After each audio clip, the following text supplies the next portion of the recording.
Hey guys, welcome to episode 42 of Terni Career Mode. In this episode, we will have the May boost, as you can tell by the title, and wow, it was an absolutely insane one. Stick around for that. If you want to skip to that, you should skip to about 5.5 minutes in the video if you don't want to see the games. The first one being at home to Empoli, which we must win if we're going to get Europa League, and also Fiorentina, who are sitting top of the table. So the first chance would come as the ball is chipped over towards Danny Narsing. He simply rounds the goalkeeper and slots it into the back of the net. And coming into this game, I fully expected us to win. We needed to win because Empoli are 18th, they're in relegation, and we're 9th or 8th, pushing for Europa League. If we're going to get top 4 Champions League, we're basically going to have to win all of our last games, which I can't see us doing. If we can go unbeaten, then there's a chance we can get Europa League, as Danny Narsing gets his 7th goal this season. In the 73rd minute, you see Driussi carrying a bit of an injury. He soldiers on though, goes down the right hand side, waits for Bojinov to run in. Good ball into him, and Bojinov slots it into the back of the net to make it 2-0. So yeah, the Europa League chances, we're going to have to go unbeaten because we cannot afford any slip up. So I'm going to be trying my hardest to try and get some European football, whether that's Champions League, that would be insane, or Europa League, that would still be brilliant, as Bojinov gets his 7th goal in the league as well. And in the 80th minute, one final chance as the ball is chipped over to our best finisher in the team, Sergio Buenacasa.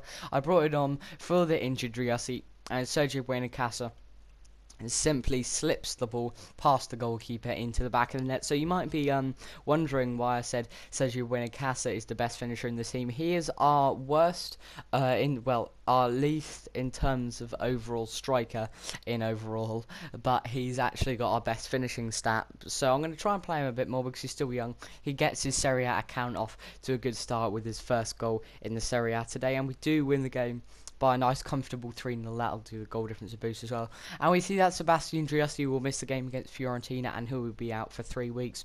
Speaking of the game against Fiorentina, that will be now.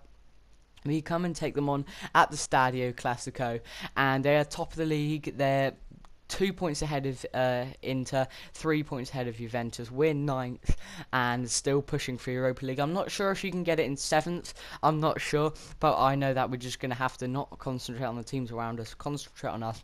Try and get all the wins that we can. And Buenacasa I actually gave a start to ahead of Avenatti because he scored his first goal, and the first chance and the first goal would come to Fiorentina in the 10th minute there, as Sahan is set away on the left hand side. He cuts inside and shows me why they're top of the league with a great finish into the left-hand side. So yeah, speaking of Sergio Buenacasa, he was playing today because obviously Driussi's injured and Bojinov is playing, so I could have chose between him, Avenatti, and yeah, I think it's just them two.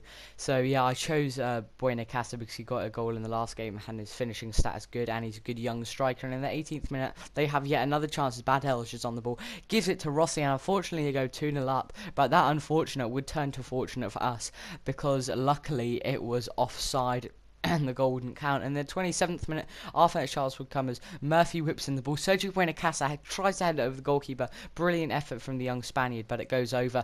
And in the 29th minute, we have an even better chance as Massi hits it on a scissor kick when the goalkeeper's off his line, and the ball goes just over. And in the 45th minute, Sergio Buenacasa turns his man and shoot. It was a great shot, but Neto made a brilliant save. And in the 47th minute, Bojinov picks up the ball, goes past his man with a lovely turn, getting in from the right hand side, goes for the shot, and Neto makes the save. Bojinov has piled over. Maybe it should have been a penalty, but the referee didn't give it. And in the 53rd minute, Schumacher goes down the right hand side and shoots, but Neto makes a brilliant save at his near post once again.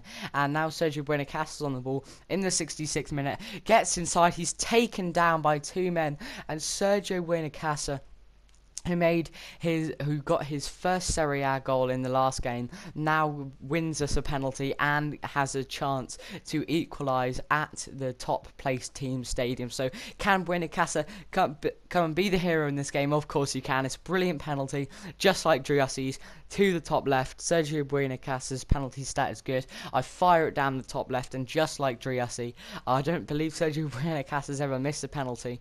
It might be his first ever taken. I'm not sure how many he took last season in the Serie B. Now he gets his second goal in the Serie A, which is very good for him.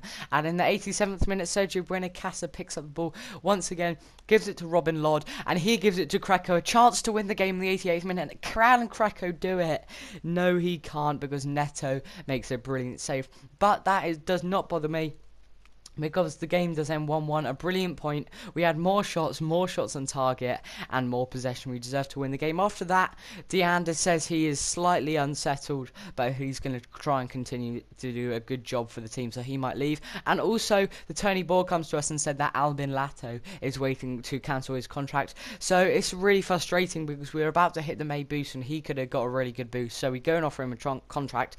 He accepts that. Also, we have a monthly scouting update from Finland, which I signed one player, Jarkko Latonen. He looks really good, 56 to 68, and I believe like 72 to 88 potential. I have to adjust my budget, because we're getting really poor at Terni at the moment. I'm not going to ask for any budget, because I don't want to do that. And also, the Youth Squad monthly report, here it is after the May boost. We start with the youngest player, John Azemi, 60 to 78 overall. He looks absolutely insane.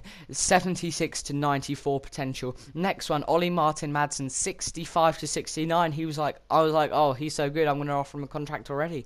3 years, future first team player. Looks absolutely insane. Also, Jarkko Latonen, who I just promoted.